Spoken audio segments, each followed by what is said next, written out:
میرے بچوں نے مجھ سے پوچھا کہ پاپا جی یہ بتائیں کہ ہم فلسطین سے محبت کیوں کرتے ہیں. آپ کے بچے آپ سے پوچھیں یا نہ پوچھیں، انہیں آپ یہ ضرور بتایا کیجئے کہ ہم فلسطین سے اس لیے محبت کرتے ہیں کہ یہ فلسطین انبیاء علیہ السلام کا مسکن اور سرزمین رہی ہے. حضرت ابراہیم علیہ السلام نے فلسطین کی طرف ہجرت فرمائی تھی، اس لیے ہم اسے محبت کرتے ہیں. اللہ تبارک و تعالیٰ نے حضرت لوط علیہ السلام کو اس عذاب سے نجات دی تھی جو ان کی قوم پر اسی جگہ پہ نازل ہوا تھا. حضرت داؤد علیہ السلام نے اسی سرزمین پر سکونت رکھی اور یہیں اپنا ایک محراب بھی تعمیر کرایا. حضرت سلیمان علیہ السلام اسی ملک میں بیٹھ کر ساری دنیا پر حکمرانی فرمایا کرتے تھے. چیونٹی کا وہ مشہور قصہ جس میں ایک چیونٹی نے اپنی باقی ساتھیوں سے کہا کہ اے چیونٹیوں اپنے بلوں میں گھس جاؤ، یہیں اس ملک میں واقع اسکلان شہر کی ایک وادی میں پیش آیا تھا جس کا نام بعد میں وادی نمل، چیونٹیوں کی وادی رکھ دیا گیا تھا. حضرت زکریا علیہ السلام کا محراب بھی اسی شہر فلسطین میں ہے. حضرت موسیٰ علیہ السلام نے اس ملک کے بارے میں اپنے ساتھیوں سے کہا تھا کہ اس مقدس شہر میں داخل ہو جاؤ. انہوں نے اس شہر کو مقدس، اس شہر کے شرک سے پاک ہونے اور انبیاء علیہ السلام کا مسکن ہونے کی وجہ سے کہا تھا. اس شہر میں کئی معجزات وقوع پذیر ہوئے، جن میں ایک کنواری بیوی حضرت مریم کے بطن سے حضرت عیسیٰ علیہ السلام کی ولادت مبارکہ بھی ہے. حضرت عیسیٰ علیہ السلام کو جب ان کی قوم نے قتل کرنا چاہا تو اللہ تبارک و تعالیٰ نے انہیں اسی شہر سے آسمان پر اٹھا لیا تھا. ولادت کے بعد جب عورت اپنی جسمانی کمزوری کی انتہا پر ہوتی ہے، ایسی حالت میں بی بی مریم کا کھجور کے تنے کو ہلا دینا بھی ایک معجزہ الہی ہے. قیامت کی علامات میں سے ایک حضرت عیسیٰ علیہ السلام کا زمین پر واپس تشریف لانا اسی شہر کے مقام پہ سفید مینار کے پاس ہوگا. اسی شہر کے ہی مقام باب لد پر حضرت عیسیٰ علیہ السلام دجال کو قتل کریں گے. فلسطین ہی یاد رکھو دوستو ارض محشر ہے. اسی شہر سے ہی یاجوج ماجوج کا زمین میں قتال اور فساد کا کام شروع ہوگا. اور اسی شہر میں وقوع پذیر ہونے والے قصوں میں سے ایک قصہ طالوت اور جالوت کا بھی ہے.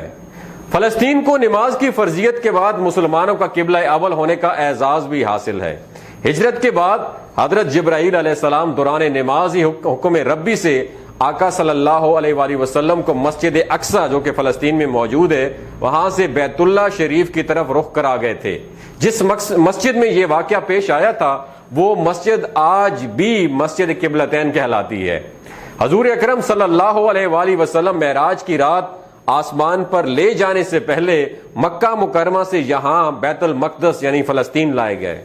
سرکار دو عالم صلی اللہ علیہ وآلہ وسلم کی اقتداء میں انبیاء علیہ السلام نے یہاں مل کر نماز ادا فرمائی. اس لیے اس طرح فلسطین ایک بار پھر سارے انبیاء کا مسکن بن گیا. سیدنا ابو ذر رضی اللہ تعالیٰ عنہ کہتے ہیں کہ میں نے رسول اللہ صلی اللہ علیہ وآلہ وسلم سے عرض کیا کہ زمین پر سب سے پہلی مسجد کون سی بنائی گئی؟ تو آپ صلی اللہ علیہ وآلہ وسلم نے فرمایا کہ مسجد الاحرام یعنی خانہ کعبہ.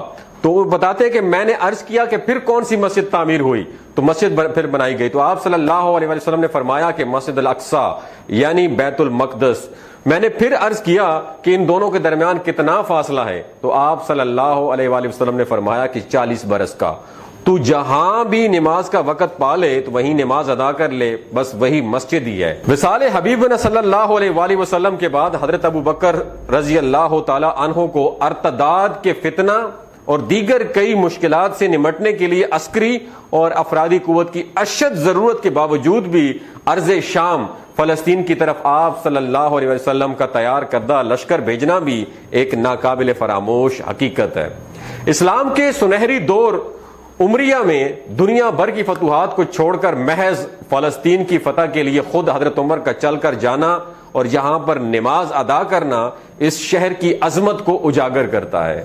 دوسری بار معراج کی رات بروز جمعہ 27 رجب 583 ہجری کو صلاح الدین ایوبی کے ہاتھوں اس شہر کا دوبارہ فتح ہونا بھی ایک نشانی ہے.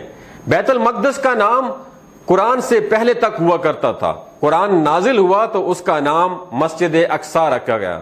قدس اس شہر کی اس تقدیس کی وجہ سے ہے جو اسے دوسرے شہروں سے ممتاز کرتی ہے. اس شہر کے حصول اور اسے رومیوں کے جبر و استبداد سے بچانے کے لیے 5000 سے زیادہ صحابہ کرام رضوان اللہ تعالی اجمعین نے جام شہادت نوش کیا، اور شہادت کا باب آج تک بند نہیں ہوا، سلسلہ ابھی تک چل رہا ہے۔ یہ شہر اسی طرح شہیدوں کا شہر ہے۔ فلسطین کی عظمت کا اندازہ اس بات سے بھی لگایا جا سکتا ہے کہ یہاں پر پڑھی جانے والی ہر نماز کا اجر 500 گنا بڑھ کر دیا جاتا ہے۔